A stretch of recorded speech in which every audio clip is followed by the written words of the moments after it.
Good morning विद्यार्थियों। आज मैं आप लोगों को संस्कृत की तैयारी कैसे करनी है उसके बारे में बता रहा हूँ। संस्कृत बहुत इजी सब्जेक्ट है और बहुत हार्ड सब्जेक्ट है। इसके लिए उसकी बेसिक चीज़ को जानना बहुत ज़रूरी है। कहाँ पर ती लगेगा, कहाँ पर तह लगेगा, कहाँ पर अंति लगेगा। जैसे बहुत सारे क्रियाएं हैं, जैसे गच्छ। गच्छ मतलब जाना। वह जाता है, सह गच्छति। तो इसके लिए फॉर्मूला है सह तौ ते त्वम युवाम यूयम अहम आवाम वयम। सह का मतलब होता है वह, पुरुष के लिए।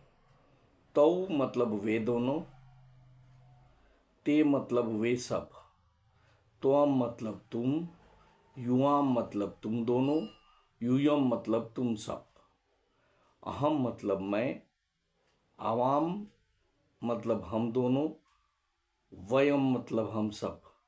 अब इसके साथ क्रियाएं लगेंगी। गच्छ लगेगा, पठ लगेगा, खाद लगेगा मतलब खाना, पीना, पढ़ना, उठना, बैठना। जैसे मैं पढ़ता हूँ, वह पढ़ता है, तुम दोनों पढ़ते हो। उसके साथ ती, सह के साथ ती, सह तौ के साथ ती तह अंति, सी थह थ, आमी आव आमा।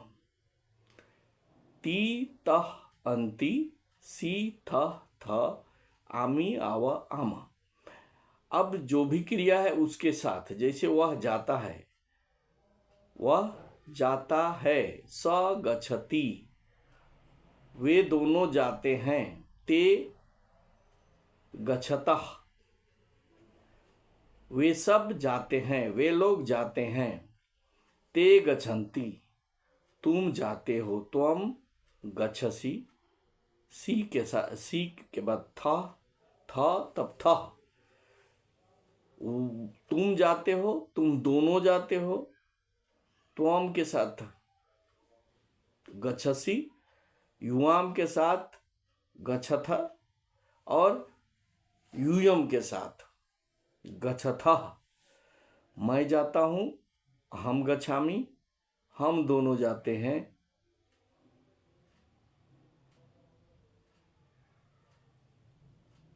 वयम गच्छावा, अहम आवाम गच्छावा, और वयम गच्छामः। ये क्रिया, इनको जानना जरूरी है। तो पहला चीज है सह तौ ते त्वम युवाम यूयम अहम आवाम वयम। ये जान जाइए, इसको रट लीजिए। और दूसरा चीज ती तह अंति, सी थह थ, आमी आवा आमा। इसको जानना जरूरी है। उसके बाद कारक। कारक जैसे कर्तृ प्रथमा, कर्ता कारक में प्रथम विभक्ति लगती है। जैसे राम ने रोटी खाई, राम रोटिकाम खादती, राम ने रोटी खाई। ठीक है, प्रथम विभक्ति लगती है। ती तह अंति, सी थ थ, आमी आव आमा। जैसे कह कौ के, कम कौ कान, केन काभ्याम कई, कस्मय काभ्याम केभ्य, कस्मात् काभ्याम केभ्य, कस्य कयो केशाम, कस्मिन कयो केसु। ये हुआ शब्द रूप। प्रथम विभक्ति, द्वितीय विभक्ति, तृतीय, चतुर्थी, पंचमी, षष्ठी, सप्तमी, संबोधन। उस शब्द रूप को याद करना है, कारक को याद करना है। कर्तृ प्रथमा, कर्ता कारक में प्रथम विभक्ति लगती है। कर्मणे, कर्मणि द्वितीया, कर्म कारक में द्वितीय विभक्ति लगती है। करने तृतीया, कर्ण कारक में तृतीय विभक्ति लगती है। जैसे मैं हाथ से लिखता हूं, अहम हस्तेन लिखामि। यहाँ साथ साथ चलता है, जहां पर वहां पर तृतीय विभक्ति लगती है। ठीक है, सह, सकाम, सरधम आदि शब्दों के योग में तृतीय विभक्ति लगती है। जैसे अहम रामेण सह गच्छामि, मैं राम के साथ जाता हूं। उसके बाद कर्मणे तृतीया, कर्मणे द्वितीया, करणे तृतीया, आप संप्रदाने चतुर्थी, संप्रदान कारक में चतुर्थी विभक्ति लगती है। जैसे राजा दरिद्राय धनम ददाति, उसमें तृतीय विभक्ति लगी। उसके बाद आपादाने पंचमी, जहां जुदाई का बोध हो उसमें पंचमी विभक्ति लगती है। जैसे पेड़ से पत्ते गिरते हैं, वृक्षात पत्राणि पतंती। उसके बाद आपादाने पंचमी, उसके बाद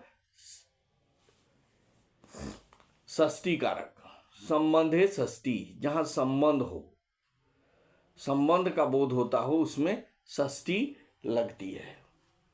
उसके बाद जैसे में, पर इत्यादि के साथ सप्तमी विभक्ति लगती है।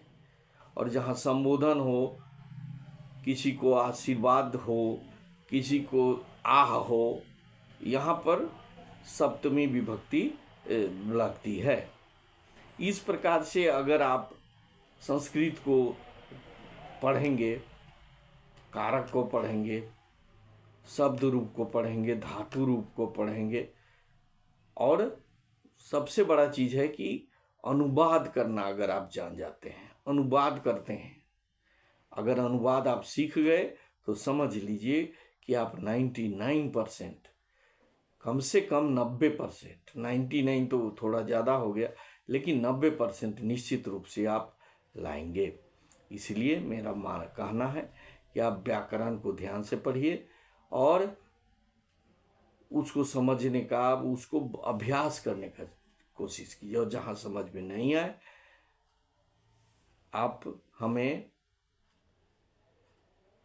अपना जो डिस्क्रिप्शन बॉक्स है उसमें कमेंट बॉक्स है, उसमें कमेंट में आप हमें कमेंट करिए, अपना क्वेश्चन भेजिए, हम इसको आपको सॉल्व करने का कोशिश करेंगे। आज के लिए बस इतना ही। जय हिंद, जय भारत।